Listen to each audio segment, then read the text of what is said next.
नमस्कार दोस्तों, आप सभी का स्वागत है नर्सिंग वाईफाई के इस ऑनलाइन प्लेटफॉर्म पर। यह हमारा चैनल जिसमें ऑनलाइन क्लासेस चल रही हैं लगातार। आप यहाँ पे आके ज्वाइन कर सकते हैं और आप हमारी वीडियो देखने के लिए हमारे चैनल को सब्सक्राइब करें, लाइक करें और शेयर करें। अब कुछ पहला क्वेश्चन है नॉट सेट 3 जून जो को होने वाला है उसके regarding. Paediatric nurses should suspect severe hyperbilirubinaemia when. Question है हाइपर बिलीरुबिनेमिया मीन्स जॉन्डिस जिसमें बिलीरुबिन का लेवल हो गया है बहुत ज़्यादा। ठीक है, तो कौन सी कंडीशन है जिसमें सीवियर हाइपर बिलीरुबिनेमिया बोलेगी कौन? एक नर्स। ठीक है, पीडियाट्रिक नर्स। ऑप्शन पढ़ लेते हैं क्या देके रखा है, वो क्या पूछना चाहता है आपसे। तो onset of jaundice after 24 hour, ये पहला ऑप्शन है। Onset of jaundice after 24 hour. Option B में दे रखा है early rise in total serum bilirubin more than 0.2 mg per litre per decilitre. Third option है jaundice persist up to 14 day age in a term baby और jaundice extend up to abdomen on third postnatal day. ठीक है, ये 4 option दिए हैं। ठीक है, तो हम ऑप्शन का मतलब देख लेते हैं इसमें क्या क्या देख रखा है उन्होंने। कि onset of jaundice after 24 hour, jaundice या फिर मैं बोलूँ हाइपर बिलीरुबिनेमिया कि वो बोल रहा है कि 24 घंटे के बाद में अगर जॉन्डिस होता है तो क्या हम उसको सीवियर हाइपर बिलीरुबिनेमिया बोलेंगे? तो ये नहीं होगा, क्योंकि सीवियर बिलीरुबिनेमिया मतलब जो कि बाई बर्थ आएगा 24 आवर को, उसको क्या बोलते हैं? Physiological hyperbilirubinaemia. तो ये ऑप्शन आपका नहीं होगा। सेकंड है hourly rise in total serum bilirubin more than 0.2 mg per dl। जी हाँ, जब सीरम बिलीरुबिन का लेवल 0.2 mg पर dl से ज़्यादा हो जाएगा तो हम उसको क्या बोलेंगे? Severe hyperbilirubinaemia. Jaundice persist up to 14 days in term baby, ये फिजियोलॉजिकल जो जॉन्डिस होता है उसका करेक्टरिस्टिक्स है। और लास्ट ऑप्शन है jaundice extend up to abdomen on third postnatal day. वो बोल रहे हैं कि जॉन्डिस कहाँ तक हो गया है? पोस्टनेटल तक हो गया है। तो ये भी एक लॉजिकल आंसर नहीं है, तो आंसर आपका जाएगा बी। एक्सप्लेनेशन के लिए आप हमारे पास देख सकते हैं इसका करेक्ट आंसर और एक्सप्लेनेशन। तो देखते हैं hourly rise in total serum bilirubin more than 0.2 mg per dl। Overly अगर इतना इंक्रीज हो रहा है क्या सीरम बिलीरुबिन लेवल, तो समझ जाना क्या हो गया उसको? Severe hyper बिलीरुबिनेमिया। आंसर को और क्लेरिफाई करने के लिए हम यहाँ पे और पढ़ लेते हैं। Overly rise in total serum more than 0.2 mg per dl in indication of severe hyperbilirubinaemia. किस में? नियोनेट में। और अच्छे से पढ़ने के लिए severe hyperbilirubinaemia is a condition in which the level of bilirubin in a newborn blood is extremely high. और हाई हमने कितना बता दिया है आपको? इतना। Which can cause neurological damage अगर इसको आपने ट्रीट नहीं किया। अब आप बोल रहे होंगे, यहाँ पे मैं थोड़ा सा और एक चीज़ क्लियर कर देता हूँ आप लोगों को कि वो बोल रहा है कि ये न्यूरोलॉजिकल डैमेज कर सकता है कौन? जॉन्डिस कब? अगर आपने ट्रीट नहीं किया गया और इस जगह पे एक कंडीशन निकल के आती है जिसको हम बोलते हैं कर्निक टेरस। कर्निक टेरस एक ऐसी कंडीशन है जब जॉन्डिस ब्रेन मतलब इतना परसिस्टली हाई हो जाता है कि वो ब्रेन को डैमेज या न्यूरोलॉजिकल डैमेज दिखाने लग जाता है, उसको हम क्या बोलते हैं? Kernicterus. ठीक है, कर्निक टेरस। मैं आपको स्पेलिंग लिख देता हूँ, कर्निक टेरस। ये एक इम्पोर्टेंट टर्म है जो बार बार क्वेश्चन आप पूछा जाता है नॉर्थ सेट में। ठीक है, नेक्स्ट हम थोड़ा सा और आगे थोड़ा सा क्लेरिफाई करने की कोशिश करते हैं। द पीडियाट्रिक नर्स, यहाँ से मैं बोल रहा हूँ, paediatric nurse should suspect severe hyperbilirubinaemia in a neonate when total serum bilirubin rise more than 0.2 mg per dl over.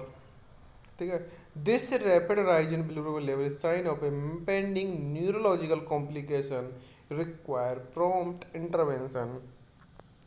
अब मैं और जो ऑप्शन दिए थे उनको मैं देख लेते हैं एक बार। क्या onset of jaundice after 24 hour persist up to 48 term baby jaundice extending up to the abdomen on third postnatal day all risk factor for hyperbilirubinemia but none of the term specific indicator वो severe hyperbilirubinemia की term नहीं है, वो किसकी है? Simple hyperbilirubinaemia, जो कि physiological भी हो सकता है। तो ये कुछ कंडीशन थी जो हम यहाँ पे डिस्कस कर चुके हैं। नेक्स्ट क्वेश्चन की तरफ मूव करते हैं और चलते हैं अपने नेक्स्ट क्वेश्चन की तरफ, जो कि इससे भी ज़्यादा इम्पोर्टेंट होने वाला है।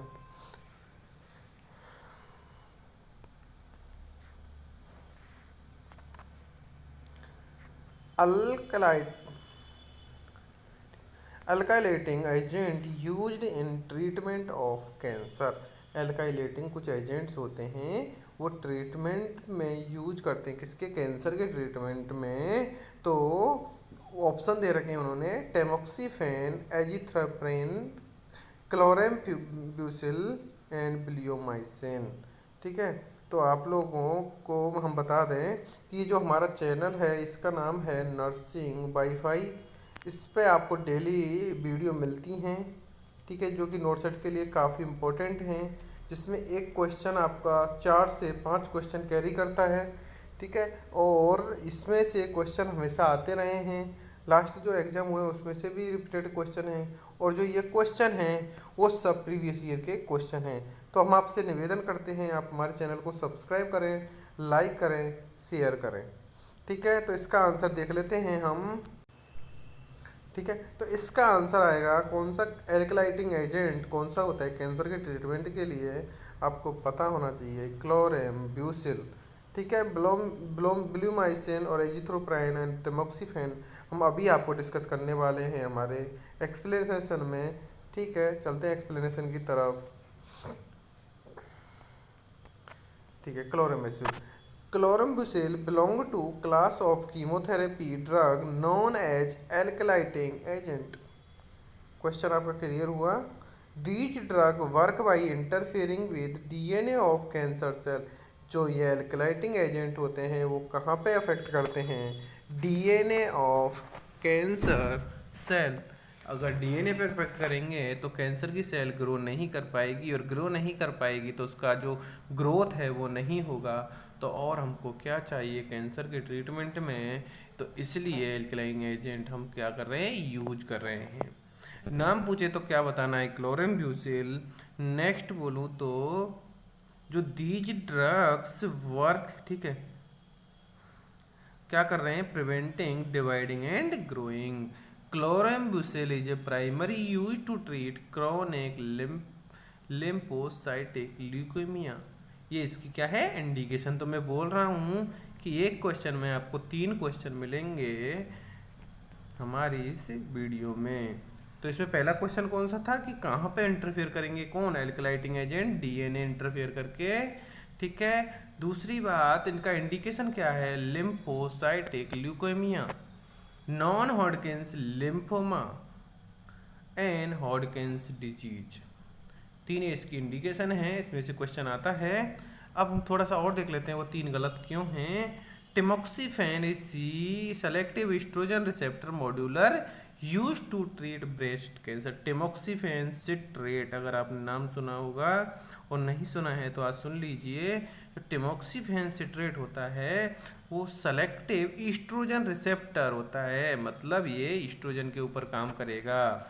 ठीक है, यूज टू ट्रीट कहाँ पे यूज करेंगे? नाम है ब्रेस्ट कैंसर। तो ये टेमोक्सिफेन सिट्रेट के बारे में आपको 2 क्वेश्चन पता चल गया होगा कि हम ब्रेस्ट कैंसर में कौन सा यूज करते हैं? टेमोक्सिफेन सिट्रेट।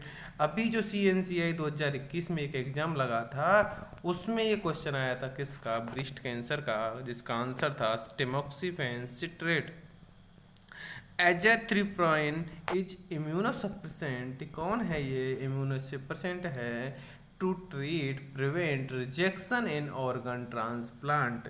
जब आप ऑर्गन ट्रांसप्लांट करते हैं तो इम्यूनो को करते हैं, इम्यूनिटी करते हैं सप्रेस, और जिसका नाम है एजाथ्रियोप्रिन। ठीक है, एजाथ्रियोप्रिन ऑर्गन ट्रांसप्लांट में करते हैं to treat autoimmune disease, जिससे कि वो ऑटोमेटिक रिजेक्ट ना हो। ऑटो रिजेक्शन को रोकने के लिए हम ऑटो इम्यूनोसप्रेसेंट देते हैं। ब्लियोमाइसिन क्या है, इसका भी एक इम्पोर्टेंट क्वेश्चन था जो CNCI 2021 में पूछा गया था कि bleomycin is an anti cancer drug use to treat severe type of cancer, जैसे कि testicular cancer, lymphoma, but it not an alkylating agent. Alkylating agent नहीं है, लेकिन इसको हम लिम्फोमा में भी यूज करते हैं और टेस्टिस का जो कैंसर होता है उसमें भी यूज करते हैं। इंपॉर्टेंट क्वेश्चन थे। नेक्स्ट क्वेश्चन की तरफ हम मूव करते हैं। आई होप कि आपको इसमें से 2 या 3 क्वेश्चन, अगर कैंसर से रिलेटेड, अगर कोई ड्रग का रिलेटेड से कोई क्वेश्चन आता है तो आप यहाँ से क्लियर कर सकते हैं। नेक्स्ट क्वेश्चन की तरफ मूव करते हैं। Which of the following would not promote trust in the nurse patient relationship? ऐसी कौन सी कंडीशन है, मैं अब आपको एक चीज़ बताने वाला हूँ, वो बहुत इंपॉर्टेंट होने वाली है हर क्वेश्चन के लिए।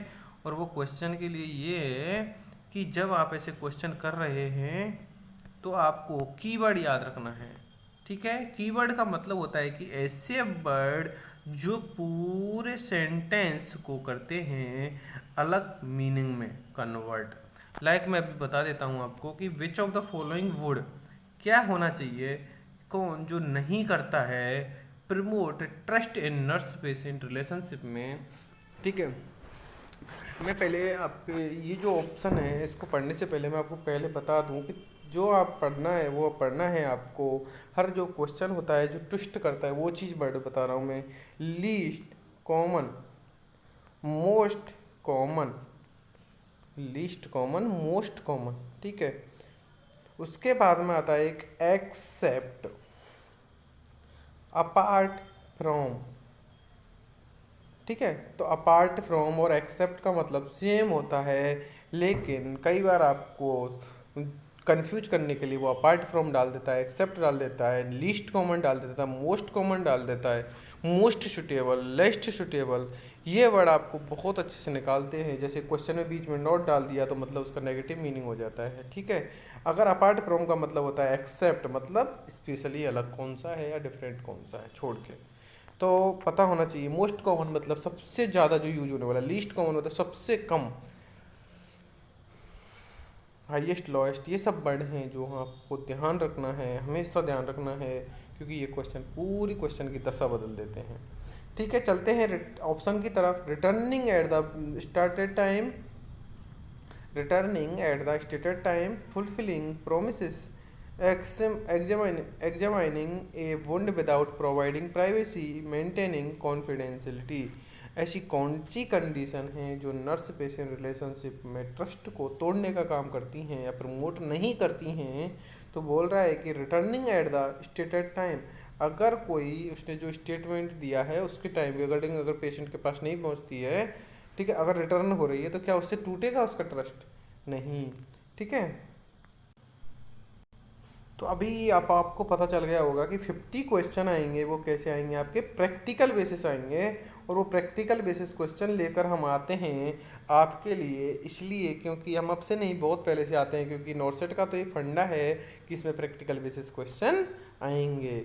तो मैं आपको बता दूं 50 से 60 क्वेश्चन आ सकते हैं, तो थोड़ा सा आपको अवेयर रहना है और अपने ब्रेन को क्या करना है, कॉन्शियसली एक्टिव रखना है कि वो बोलना चाहता है कि कौन सी ऐसी कंडीशन है जो नर्स पेशेंट रिलेशनशिप को ट्रस्ट नहीं होने देंगी या प्रमोट नहीं करेंगी। तो क्या नर्स ने बोला पेशेंट को कि मैं आऊँगी 10 मिनट में, और 10 मिनट में अगर वो वहाँ पे पहुँच गई तो क्या ट्रस्ट टूटेगा? जी नहीं। ठीक है, तो उसमें तो ट्रस्ट डेवलप हो गया, तो मतलब ये क्वेश्चन तो अपना नोट को क्लैरिफाई नहीं कर रहा है, तो ये तो आंसर आपका सही है। फुलफिलिंग प्रोमिसेस, नर्स ने बोला मैं आपका दर्द की दवा 20 मिनट में दूंगी, और नर्स ने जब दर्द की दवा दिया तो पेशेंट का हो गया दर्द समाप्त। ठीक है, तो पेशेंट को क्या चाहिए था? पेन फ्री, और आपने दर्द को कर दिया पेन फ्री, तो क्या नर्स का पेशेंट का रिलेशनशिप डिस्टर्ब होगा? क्या नहीं। तो इसमें भी प्रमोट हो रही है और इसमें भी प्रमोट हो रही है। पूछा क्या है, किसमें नहीं हो रही है? ठीक है, तो लास्ट जो थर्ड ऑप्शन है वो भी हम पढ़ लेते हैं।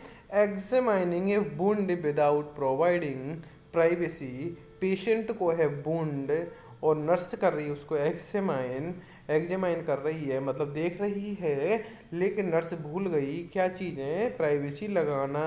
अगर जब पेशेंट को ये चीज़ें ध्यान में आएंगी कि उसकी जो वुंड है उसको सब लोग देख रहे हैं या फिर उसको उसको प्राइवेसी नहीं दी जा रही है, तो क्या उसको लगेगा कि ये होना चाहिए, तो वो नर्स पे ट्रस्ट करेगा नहीं, वो नर्स से बोलेगा कि आप लोग मेरे साथ में ये अच्छा नहीं है, सबको मेरी बीमारी दिखा रहे हो, मेरा वुंड दिखा रहे हो। तो यहाँ पे आपका ट्रस्ट टूटेगा और यही ट्रस्ट को अपने को डेवलप नहीं होने देगा, तो ये इसमें रॉन्ग कमेंटमेंट है। तो आपको क्या देखना है, राइट कमेंटमेंट निकाल देना है, रॉन्ग जो बचेगा वही आपका फाइनल आंसर जाएगा। मेंटेनिंग कॉन्फिडेंशियलिटी, अगर पेशेंट कॉन्फिडेंशियलिटी का मतलब ये रहे कि पेशेंट की कुछ प्राइवेट चीज़ें हैं, लाइक कुछ ऐसी डिजीज है उसको सबको नहीं बताना है, जैसे कि अगर HIV पॉजिटिव है तो आप प्रिकॉशंस के हिसाब से काम कर सकते हैं, लेकिन आप बाढ़ में और ICU में ऐसे नहीं बोल सकते कि इसको HIV से दूर रहो। तो ये चीज़ें होती हैं कॉन्फिडेंशियलिटी की, तो आप अगर इसको मेंटेन करके रखेंगे तो ट्रस्ट आपका बरकरार रहेगा। तो ये इंपॉर्टेंट चीज़ें हैं, ठीक है। तो ये क्वेश्चन हो गया आपका क्लियर। हम देख लेते हैं किस चीज़ को, एक्सप्लेनेशन को क्या देके रखा उन्होंने कि, ठीक है, प्राइडिंग ऑप्शन ठीक है, privacy is the essential component of nurse patient relationship, patient need to feel that their personal space and dignity are respected during physical examination of any other interaction with healthcare provider. Examining bond without providing privacy violate patient right and may cause them feel uncomfortable, feel करेगा अगर उसको आपने, या फिर distrustful, उसको trust नहीं रहेगा। Returning at the stated time, fulfilling promise, ये सब चीज़ें आपकी क्या कर रही हैं, टाइम को कंज्यूम कर, मतलब उसको टाइम दे रही हैं पेशेंट को और उसका ट्रस्ट डेवलप कर रही हैं। तो ये सब पॉजिटिव कमेंट है। जो नेगेटिव कमेंट है वो आपको क्या लिखना था, आंसर में लिखना था, वही हो गया आपका नोट का करेक्ट आंसर। चलते हैं नेक्स्ट क्वेश्चन की तरफ। Which of the following not an example of social security legislation, ये आपका क्वेश्चन है, ऑप्शन पढ़ लेते हैं। Woman compensation act 1923, central maternity benefit act 1961, employment state insurance act 1948, dowry provision act 1998। Simple question नहीं है, आपका डायरेक्ट लॉजिकल क्वेश्चन है और इसमें आपको बस याद रखना चाहिए डेट और टाइम। तो ऐसा कौन सा एग्जाम्पल, वही मैं बोल रहा था अभी आपको, not an example of social security legislation का, कौन सा सोशल सिक्योरिटी लेजिस्लेशन नहीं है, ऐसा उसने पूछा है, ठीक है। चलते हैं हम, तो सोशल जो सिक्योरिटी को चेंज नहीं करेगा वो क्या है, वुमेन कंपनसेशन एक्ट, ठीक है। तो इसका आंसर जाएगा डाउरी प्रोविजन एक्ट, जो डाउरी को रोकता है उससे सोशल सिक्योरिटी लेजिस्लेशन नहीं होता है, तो इसका आंसर ये जाएगा, ठीक है। ये इसका एग्जाम्पल नहीं है और ये तीनों क्या हैं, इसके एग्जाम्पल हैं। एक्सप्लेनेशन देख लेते हैं, ये इसका करेक्ट आंसर है, ठीक है, ठीक है। Not an example of social security legislation. Social security legislation is system of law, क्या है social system legislation, system of law है, programme design to protect individual from economic and social risk, ठीक है। इंडिविजुअल को आपने economically और socially risk से बचाना है। Purpose of social security legislation is to provide safety net for those who are unable to work और have lost their job, उनको आपको बचा के रखना है, या तो जिसके पास जॉब नहीं है या फिर जिनके पास सेफ्टी नहीं है। As well as protective workers and their family from financial hardships called by illness disability और डेथ, अगर किसी की डेथ हो गई है या फिर किसी को डिसेबिलिटी, पैर कट गया है या फिर किसी को बीमारी की वजह से अगर उसको रोजगार नहीं मिल रहा है, तो ये सब चीज़ें किस में आती हैं, सोशल सिक्योरिटी लेजिस्लेशन में। The women compensation act 1923, the central maternity benefit act 1961 and employment state ESI जिसको बोलते हैं 1948 are example of social security. These laws are designed to provide financial assistance to women. To women's compensation acts provide compensation to women who suffer from work related injuries या फिर illness. तो ये सब चीज़ें हैं जो आपको पढ़नी हैं, ठीक है। और इसमें आपके क्वेश्चन क्लियर हो रहे हैं कितने, 4। नेक्स्ट क्वेश्चन है, क्योंकि इसमें जितने भी आपके ऑप्शन दिए हैं, ये सब क्या है, एक तरीके से क्वेश्चन है, कभी भी कोई सा क्वेश्चन आ जाता है विद डेट, आपको याद रखना है। नेक्स्ट क्वेश्चन की तरफ मूव करते हैं। विच nursing intervention is incorrect while using jet track method of injection. मैं बोल रहा हूँ आपको कीवर्ड याद निकालना है। इसमें हमने 4 कीवर्ड, 4 क्वेश्चन में 2 में हमने नॉट डाला, 1 में हमने एक्सेप्ट डाला और 1 में हमने डाला इनकरेक्ट। अगर पूछता करेक्ट तो ठीक था, लेकिन इनकरेक्ट मतलब नेगेटिव कमेंट आपको इसमें बताना है आंसर। और पूछ रहा है जेट ट्रैक का, तो जेट ट्रैक का पूछ रहा है तो हम ऑप्शन पढ़ लेते हैं। Prepare the injection site with alcohol.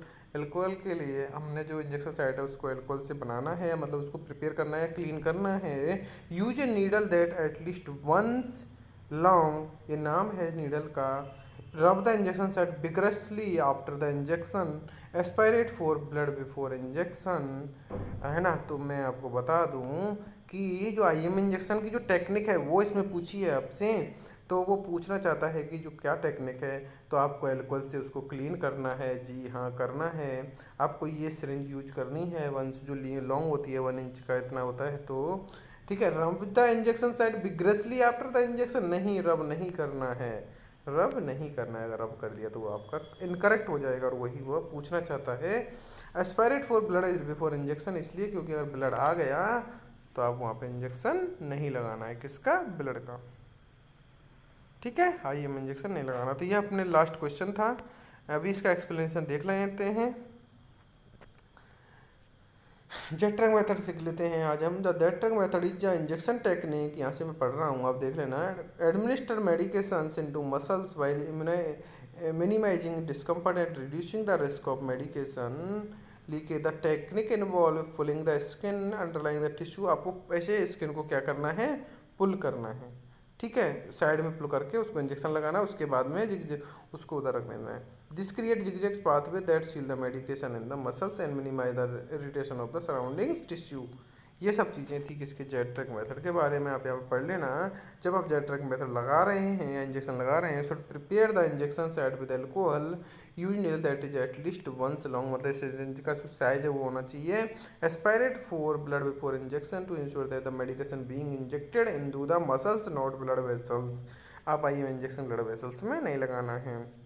Nurse should not rub the injection, नहीं लगा बिग्रसली तो बिल्कुल नहीं करना है, ठीक है। ये सब चीज़ें क्या करती हैं, आपको क्या कर सकती है, ये cause discomfort and disrupt the zigzag pathway को आपको तोड़, ये चीज़ें होती हैं किसकी, क्वेश्चन की। नेक्स्ट क्वेश्चन इसमें नहीं है, और हमने जितने भी क्वेश्चन डिस्कस किए हैं वो बहुत इंपॉर्टेंट हैं, ठीक है। थैंक यू, आप हमारे वीडियो पे ऐसे ही बने रहें। डेली आपको 50 क्वेश्चन हम गारंटी देते हैं कि 50 क्वेश्चन में से मैक्सिमम क्वेश्चन हमारे प्रैक्टिकल क्वेश्चन में से आने वाले हैं। तो डेली आप हमारे चैनल को सब्सक्राइब करें, लाइक करें और हमारी वीडियो डेली देखते रहें। Thank you.